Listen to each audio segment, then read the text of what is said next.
এই মুহূর্তে সবচাইতে গুরুত্বপূর্ণ খবরের দিকে আমরা নজর রাখছি। নিমদারিয়া কোদালিয়া গ্রাম পঞ্চায়েতের উদ্যোগে শুরু হলো দুস্থ অনাথ শিশুদের ভাতা প্রকল্প।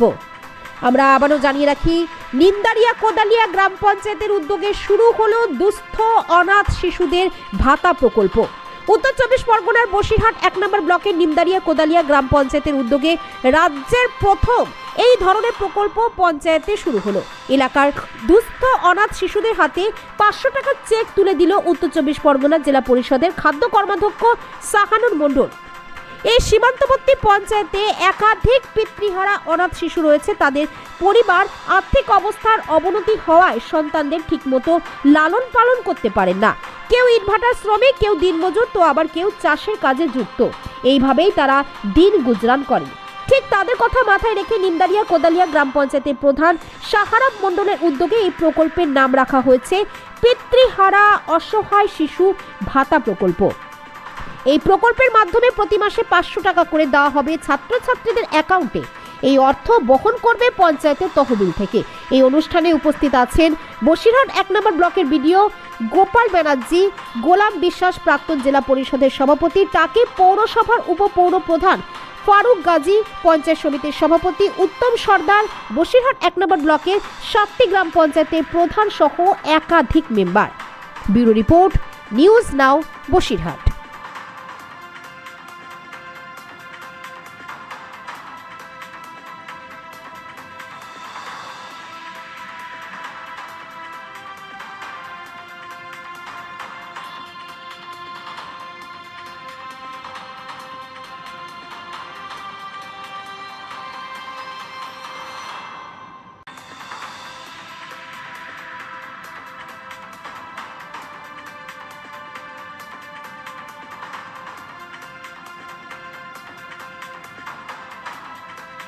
মাননীয় উত্তম সর্দার মহাশয়কে ব্যাজ উত্তরীয় পড়িয়ে তাকে সম্বর্ধিত করছি। আমরা কি করতালি দিয়ে অভিনন্দন জানাবেন। আমরা সম্বর্ধিত করব এবার বিশেষ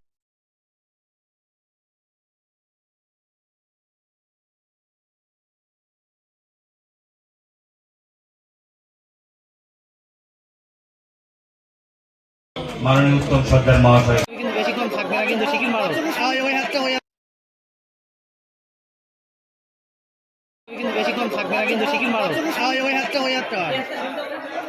বুলবুল ঢোকো, বুলবুল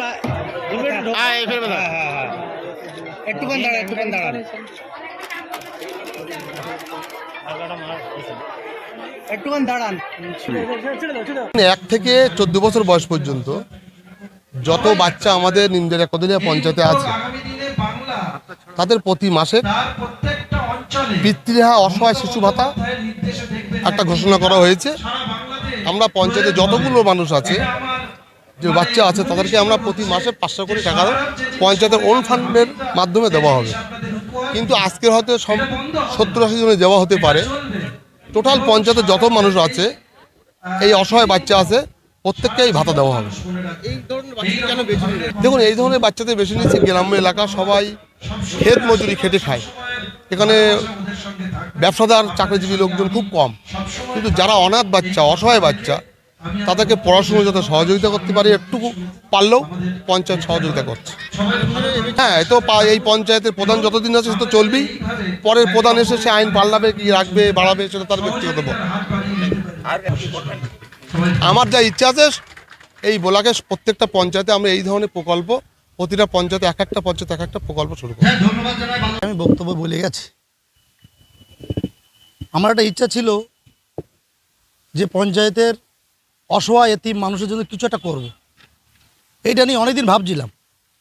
ভাবতে ভাবতে আমার বিডিও সাহেবের সঙ্গে আলোচনা করি, আমি আমার পঞ্চায়েত আধিকারিকদের সঙ্গে আলোচনা করি, আমার পঞ্চায়েতের সমস্ত সদস্যের সঙ্গে আলোচনা করে সেটা বোর্ডে পাশ করিয়ে সিদ্ধান্ত নিলাম যে মমতা ব্যানার্জি আমাদের অনেক প্রকল্প দিয়েছে, কিন্তু এতিম অসহায় যাদের পাশে কেউ দাঁড়ানোর নেই, সেই মানুষদের হয়তো তাদের টোটাল আঁককে পূরণ করতে পারবো না। চেষ্টা করেছি যদি কিছু তাদের সাহায্য করতে পারি, তাই প্রতি মাসে মাসে তাদেরকে আমাদের পঞ্চায়েতের নিজস্ব ফান্ড থেকে প্রতি মাসে মাসে 500 করে টাকা দেওয়া হবে।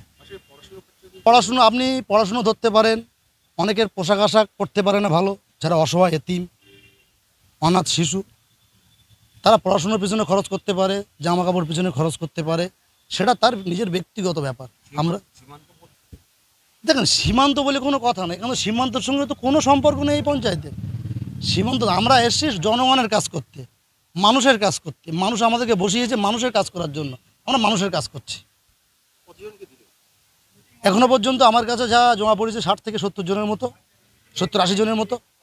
যতগুলো জমা দেবে আমরা নেব, কিন্তু একদিন থেকে বয়সটা হওয়ার দরকার 14 বছর, তার সঠিক প্রমাণপত্র দিয়ে যদি আমাদের কাছে আসে আমরা তাকে ভাতা দেব। ফর্ম পাওয়া যাচ্ছে, ফর্ম ফিল আপ করলে হয়ে যাবে। আমি বক্তব্য বলে গেছি। কিন্তু বেশিক্ষণ থাকবে না, কিন্তু শিখিন মারো ওই হাতটা এরকম গরিব মানুষ বিড়ে বেঁধে খাই, কোনো রকম এইখান থেকে 500 টাকা সাহায্য পেয়েছি, এই থেকে আমার বাচ্চাটাকে পড়াশুনো করাবো। আর কি পড়াশোনার দায়িত্বটা নিয়েছেন সরকারিভাবে। আর আমার কি বলবো, 500 করে টাকা দিচ্ছে, এইটাই আমি খুশিভাবে নিচ্ছি। হ্যাঁ, বাচ্চা পড়াশুনো করছে। হ্যাঁ, করবো। রিনা।